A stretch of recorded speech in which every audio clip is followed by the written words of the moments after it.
Growing up, didn't have the easiest childhood, really. I knew that as soon as I finished high school, I needed to get out the house. She pretty much kicked us out. Meet Camden. He grew up in South Africa with his grandma, and then he moved to the UK with nothing but a backpack, no money, and was living in hostels in the UK. I haven't had any help or financial support, like from 18 to where I am now.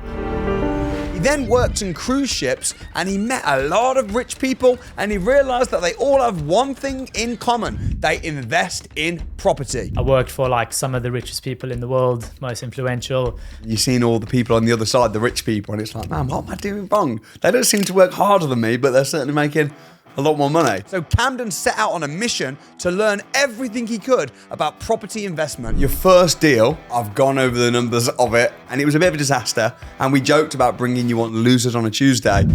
This is Winners on a Wednesday, because you have turned it all around. But tell us what happened and what went wrong. And right now, he's completely financially free, controlling over £1 million worth of property. And in this discussion, you're going to learn exactly what he learned and how he's become financially free so that you can do the same thing too, even if you're starting from zero. Stay tuned.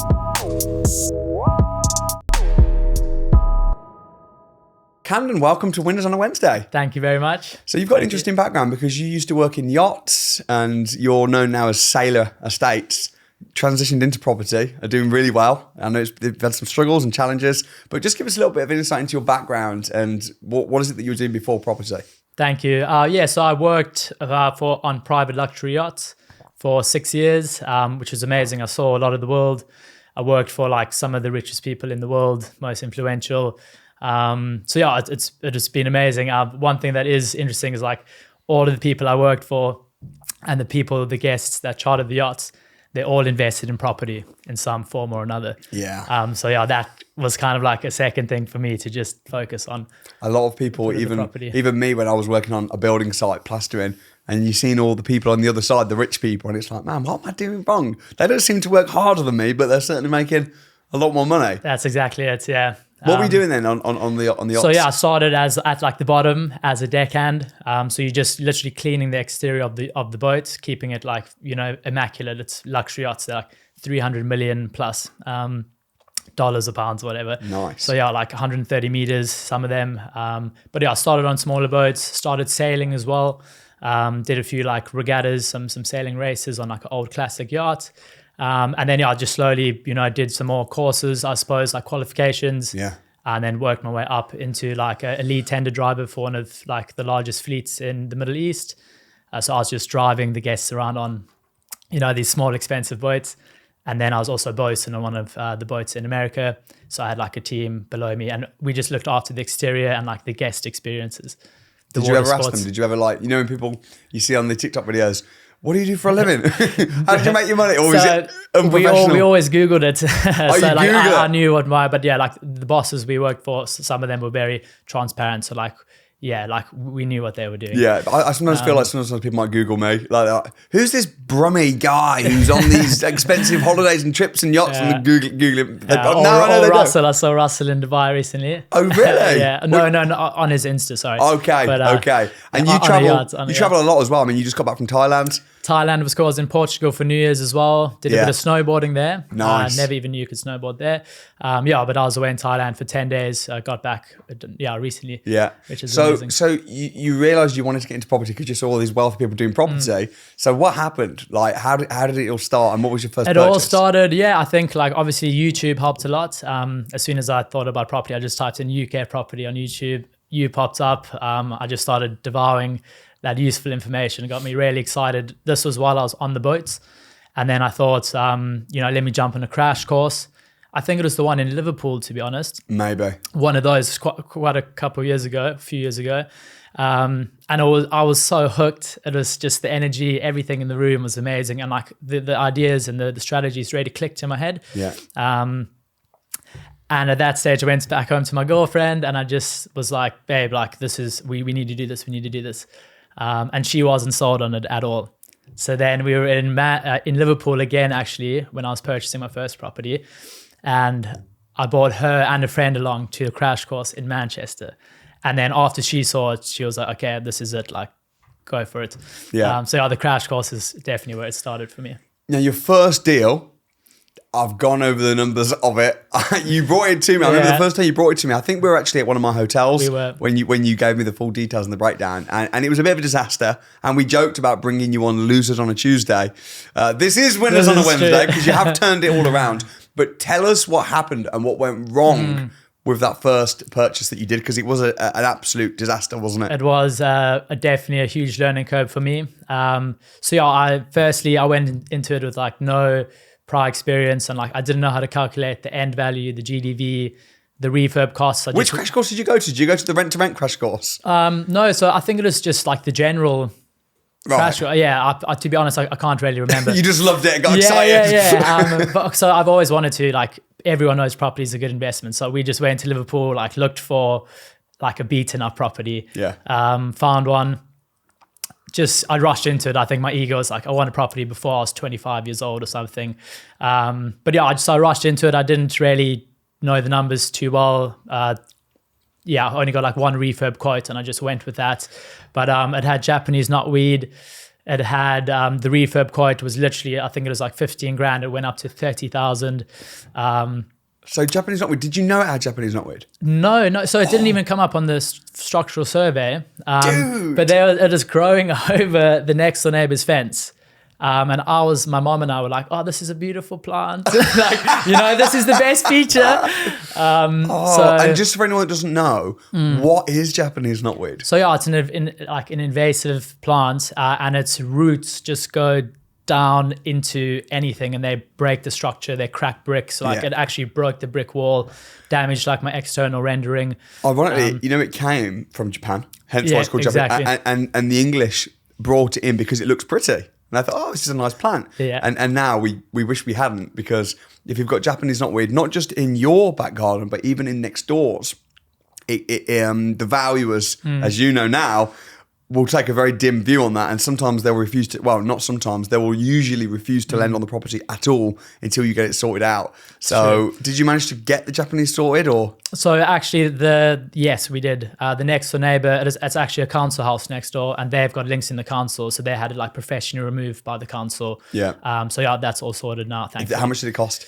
It wasn't on me, it is them actually. So yeah, because it is like this much more, on their side of. So that's something to check then. So when you're buying a property, it's not just about your property, it's about next door. Definitely. And if next door's got Japanese knotweed, for example, that can make the structure of your property in jeopardy potentially. Yeah. So some big learning curves. Definitely. Again, and final thing with that property, like after the refurb, after it had all been sorted, there was a big storm and like the roof, like some slates got thrown off, hit a car next door. Ouch. Like returning damp, rising damp. So at the time, I just decided to raise some finance. By then, I was on the academy. I had a lot more knowledge. Yeah. Raised like £13,000 in finance from one of my international investors. And yeah, I got that all sorted. And now it's running as an SA, a very successful one. Is it now a successful property? Now, are you glad you bought it now? Literally, like over £1,000 profit every month. That's good. And I've got a 6-month booking in there right now. So respect, man. Yeah, thank you. Respect. So you managed to turn it around. I think that's the thing, isn't it? You did the crash course, learned about property, went ahead and did it, but maybe a little bit without... I mean, you didn't have any advanced training. You didn't have any mentoring. You didn't quite know what you were doing, but you knew that enough. But it's turned around, and you've worked hard on it, and you've managed to turn it around. So what happened then after that? Did that put you off, or what did your partner think? Was she kind of saying like, "I told you what you," because she was skeptical at first? Yeah, no. So she's very supportive. Again, like we knew that we were, I suppose, diving into something new. So, you're not going to get it right the first time. But yeah, after that, I was like, let me try different strategies. So then I signed up to the Rent-to-Rent advanced training, started doing that. And it took me 6 months to actually find my first property. Long time. A lot more than I expected. But I realized that I didn't have the support, the accountability that I do now. Once joining the academy. So I think, after that, I was very excited. Went on overseas for like a 4-month job on a yacht. That was my final yacht job. Got back and I was like, no, I just need to join the academy now and go all in. And since then, it's just rocketed. Just for anyone that's wondering, what's the difference then between the courses? So we run, obviously, the crash course. We run the rent-to-rent training. We have courses. What's the difference between that and the academy? So the online, the advanced training. So it's just like one section. So, rent to HMO, rent to service accommodation. So you learn all about that, but you don't have the inner circle meetups. You don't have the, mentoring calls, which for me is just the most magical thing ever. You don't have that community because you're kind of isolated. It's online. Yeah. But it's amazing. It's very good to do. So you get the information, 995. So it's £1,000 program, get all the information, but the academy is where you get hand-holding, support, community, where we look at your deals, come out with you, and it's kind of that mountaintop experience. Yeah. What made you make that decision in the end to join the academy? Then how did you justify? Because it's a big investment. How did you justify the investment? So I think just seeing people that have joined the academy already, really, at a similar time to when I bought this course, they were like doing such big things, and they were where I wanted to be. Yeah. Like the system worked. I was earning decent profit from that one property. I trusted you. I trusted the system. All the training. It really did work. So it was quite easy for me to justify. Yeah. I think the return on investments, if you look at the price of the academy to what you receive in the long run, it's just shadows. Well, I guess, as I often say, property is a great investment. All the rich people are invested in property, but you can't beat investing in yourself. And if you invest a little bit in yourself first, then when you do invest in property, it's going to be way more successful in the long run. So what happened then? So you're on the academy, you've got your one BRR that was a nightmare at first, but you flipped it around and you've turned it into a service accommodation. It's making £1,000 a month. You're now on the academy. Are you now no longer in work? Have you quit your job at this point? Yeah, so I went full-time. I went full-time in property. When was it? January, February, March, April. So when I joined the academy in April. Was that an easy decision or was that a tough decision to make? So for me, it was quite easy. I was like, I want to do this. Thankfully, I've got a beautiful girlfriend at home, Georgina, and she was okay, cool. Like, I'll cover the rents and everything. You put all of your time and money. So she continued working. She's like, now. Don't worry, babe. I got you. She's got my back. I'll pay the bills. You go get rich. Exactly that. We were a great team. So that's really helpful. And one of the things I've already noticed about your kind of story that you've said just so far is the ability to be able to take big, educated risks. So buying that first property, that was a risk, and it went wrong. It did. But so was quitting your job. So was joining the academy. So all these things that you've done have been big, ballsy risks that most people would never make. Most people would be like, oh, I'm not buying a house that's run down, that's got all these problems, or I'm not quitting my safe job. I'm not joining the academy because I want to stay safe. But you really made yourself vulnerable and exposed. And I think that's a pattern I can certainly see with yourself. Where does that courage come from? And was it not really scary, or do you just not care? So growing up, I didn't have the easiest childhood, really. I stayed with my gran. I got separated from my parents for some personal reasons. Finished high school with my gran, and my gran said she had her own businesses and she made honey and she made milk and yogurt for the community. She's an amazing woman, Wendy. I knew that as soon as I finished high school, I needed to get out the house. She pretty much kicked us out. Myself and my siblings, and she just said, you need to find a job, it's all on your own. So you were how old? 18 years old. And where were you living at the time? South Africa. Whereabouts? Newark, so the southern suburbs, close to Cape Point, a beautiful area. So I moved to the center of Cape Town, worked, and pretty much I've just been having to do everything myself. I haven't had any help or financial support from 18 to where I am now. So you were kind of forced to do hard things and just take risks, so saved our money there in South Africa. Then I flew to the UK with not knowing anyone and just saying I'm going to get a job here because I've got a UK passport. My dad was born in Birmingham. So that was the biggest leap for me, I think, coming here, not knowing what to expect. How old were you when you moved here? 19 years old. So you moved here as a teenager with no family? No family here, no friends. No money? Yeah, minimal amount of money. And staying in the backpackers. Really? Yeah, in Hammersmith, actually. I think I had 20 or 30 pound left to my name, and I was like, I need to get a job. And I was looking for a living position, a bartender, waitering job. And it all just came together. 27 now. 27, so just 8 years ago. Yeah. That's mad. Yeah. What do you think when you look back and you remember those days? Do you remember those days and think, man, I'm glad that's over? Or do you look back with a smile or like? I look back with a smile, like, you know, like being young, and although it was a bit intimidating and scary, like you were free. I could do, you know, what I want. Like no one knew me, so I could just have fun. I skateboarded a lot. I love skateboarding. So no, I think those memories and those things I've done in life has really shaped. Is your girlfriend, is she also South African? She's British. Yeah. Okay, so you met her here. She unfortunately supports Manchester United. Let's not go there. Come on, Liverpool. Is that why? Yeah, you're buying in Liverpool. Yeah, exactly. So what then did you do then? So you've got the one property making you £1,000 a month. Your girlfriend's working. What was her? Her background, so she was a luxury hotel operations manager, Right.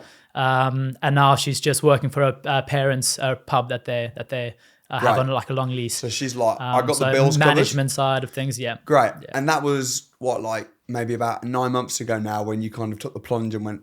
Exactly, yeah, 8-9 months ago. About 8 months if it was April. So what happened since then? So what have you done in the last 8 months? So we've taken on another 3 rent-to-service accommodation properties that are all doing very well.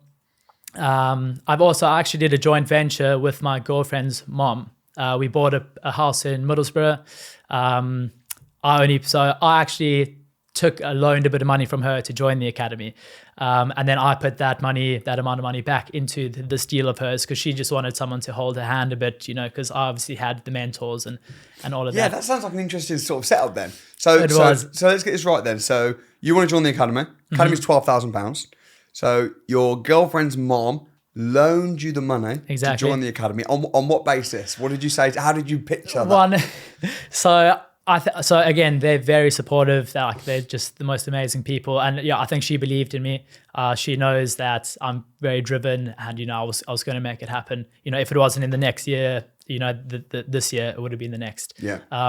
So she was just like, you know, pay me back when you need to, when you want to, you know, when you can. Wow, that's very kind. There's a lot of trust. So it wasn't like a business deal. It was just like no, not that loan, and then it got into business. So we set up our own limited company. Then we purchased a house in Middlesbrough, which is going to be return investing like 30-35% after the refinance. That's going to be done in the next month. How much did she have to put down to secure that deal? That Middlesbrough So it house? is £46,000 cash purchase. Yeah. I put in. That's the purchase price. That's the purchase price. Yeah. In What? Middlesbrough. I thought that was the deposit. No, in Middlesbrough, it's like a 2-bedroom house. 47. It's 47 grand for the whole house. And are you buying it cash?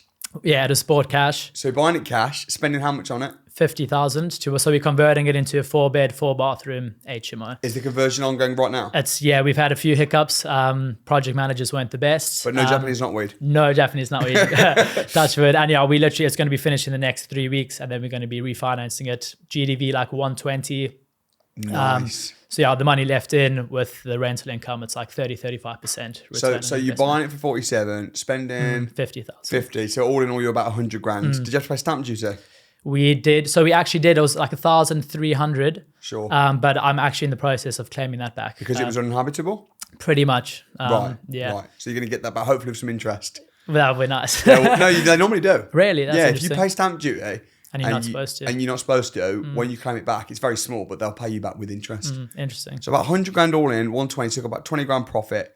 Then you're going to get a mortgage after, get back the majority of the money. Your girlfriend's mom will get paid back the majority of money she put in, and then the house is owned in a company? It will be owned in the company. So since that, her circumstances have changed a little bit. And because I only had such a small percentage, I thought it wasn't right for me to stay. So I sold her my shares of the equivalent that she lent me, the money for the academy. So I'm out of the company now. We all even. Oh, so the house is now hers? Yeah, completely hers now. So she paid for you to do the academy. You paid her back with a house? Yeah, pretty much, indirectly. Yeah. So we did a joint venture. We set up the company, and then I just said, no, like, I'm going to be managing it for her. But yeah, I just said, you know, because I still owed her that money technically. I just said, you know, rather you benefit 100% from What a great way to pay people back. Yeah, it worked. Get your friends and family to pay for you to do the academy, and then pay them back in form of a house. It works. Absolutely epic. So she must be over the moon. Yeah, she is. As soon as that refinance comes in, you know, I'm sure we're going to be doing another one. Or what would the rent be on that little property? £400 per room, so 1,600. 1.6 for a little 47 grand house. And the mortgage is going to be Peanuts. minuscule, yeah. Yeah. Brit, mate, Yeah, respect, like bro. £500 or so. Are you going to buy more like that, though, but yourself in future? So, Is that yeah, the so plan? it'd be nice to see like the first BRR project go well in regards to, you know, the numbers and stuff being correct, because my first one wasn't the best. So, yeah, that's going to give me a lot of confidence. I've got a bespoke investor. I've actually onboarded them today. Yeah. I'm going to be finding her a BRR as well. So, What are you making at the moment from your rents, from your property portfolio that you've got, that your rent to rent and your own property? What kind of cash flow are you getting after all the expenses? What are you making a month? So on average, so a lot of the properties are new. We took them on 3-4 months ago. Yeah. So they're just generating things, but on average, like 800 to 1,000 per property. And how many properties? So 5 in total. 5 in total. Yeah. So you're getting a sort of around about 4.5 grand a month. Exactly, yeah. Is that more than you were making when you were on the ships? So this month, including the deal sourcing, I've made, it's 7,500 profit this month. Nice. Talk to me about the deal sourcing then. What's that? How are you, what are you doing there? I hate deal sources and I never wanted to become a deal sourcer. I think I had a very negative mindset about it because... That's weird. I love deal sourcers. I know, no, now I love it. But I think at the time when I was just starting the journey in the academy and all of this stuff, I just had external deal sources being very pushy and calling me, you know, and sending me just repetitive texts. And I was like, dude, I'm not at the right time now to buy a deal. I want to do it myself.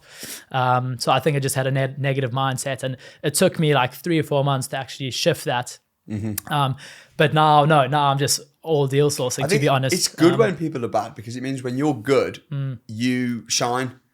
Because That's true. If there's people in the industry that are being a bit hard selly and a little bit annoying, when you're professional and not like that, then it's like a breath of fresh air. Yeah, no, so I'm excited. For anyone that doesn't know, what is deal sourcing? How does it work? It's very basic. So you have an investor or someone that wants to invest in a rent-to-rent or buy a property, a BRR, and they have the money. You've got the time. You've got the knowledge. Well, I've got the knowledge. I've got the time. I go out, do all the legwork. Make sure the deal's good. Run it by the mentors.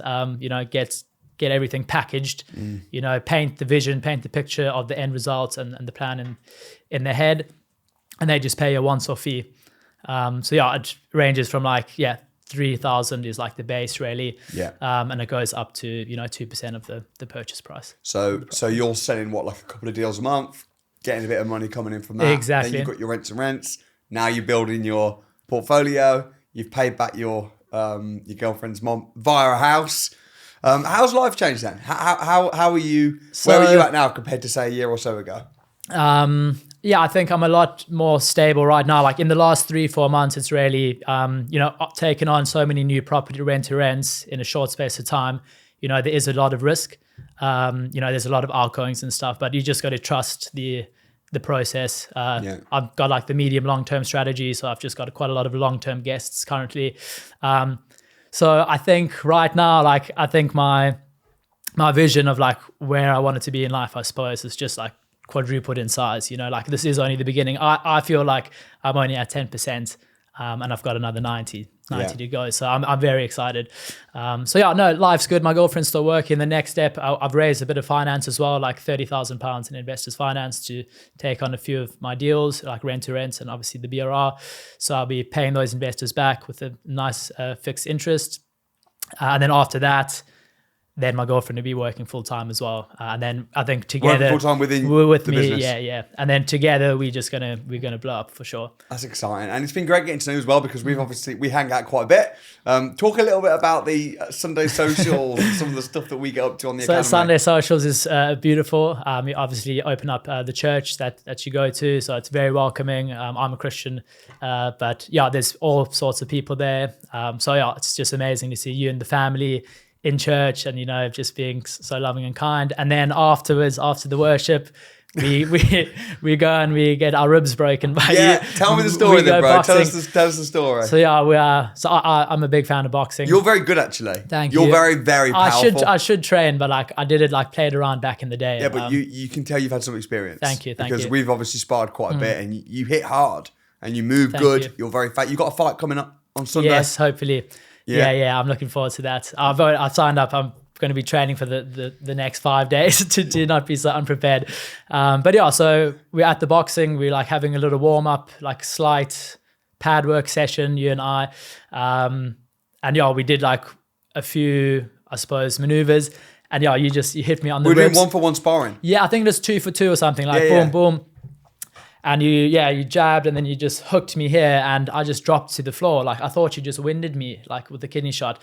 But I think like 3 days later I went to the doctor because I was in severe pain and yeah, they said like I cracked the rib. You cracked the rib. I mean, but it was all love, of course. I didn't know how I felt about that. Part of me was like, yeah, man. But then I was also like, oh man, I hope it's okay because we didn't see you for a few weeks. It's true. I think it took me about 6 weeks to actually be 100%. We saw you at the property training event. We just didn't see you boxing for a little while. Yeah. So you're gonna get your payback. I think soon. I need to be careful next time you come on. Every time I come on Sunday, I pray I'm in the ring with you. I think Sally knows there's a bit of beef. Oh, so. I bet. No, but it's good, man. And I think as well, like working out together, fellowshipping, being able to go to church, just do life. You know, I think for me, it's one of the reasons why I run the academy, and you've been a massive asset to the academy. Thank you so much. You know, not just becoming success for yourself, but also pulling up some of the newbies and helping people, inspiring people. What would you say has been like some of the key takeaways then over this last sort of eight months or so? What have been some of the biggest lessons if you were going to advise someone that was just getting started? Just getting started, like just actually start, book on a £1 crash course. You know, that's where it all began for me and like most people in the academy. So like that was probably the biggest decision I've made in life. And it's £1. But other than that, I think like seek help if you need it. Like don't suffer in silence. Yeah. Thankfully the mentors have been there for me. Like I probably should have called them a bit sooner when I had problems sometimes, but they've always been great. And then I think just get yourself in that environment, which for me has been in the academy. You know, when you see other people making £100,000 here, like 4 rent-to-rents, financially free, you know, it just drives you. It gives you that motivation to really achieve what you want to achieve. That's epic, man. Well, listen, look forward to seeing what's next. Congratulations on everything you've done. And it's been a real pleasure working with you and seeing you win. So thank you so much. Appreciate it, Samuel. Thank you so much.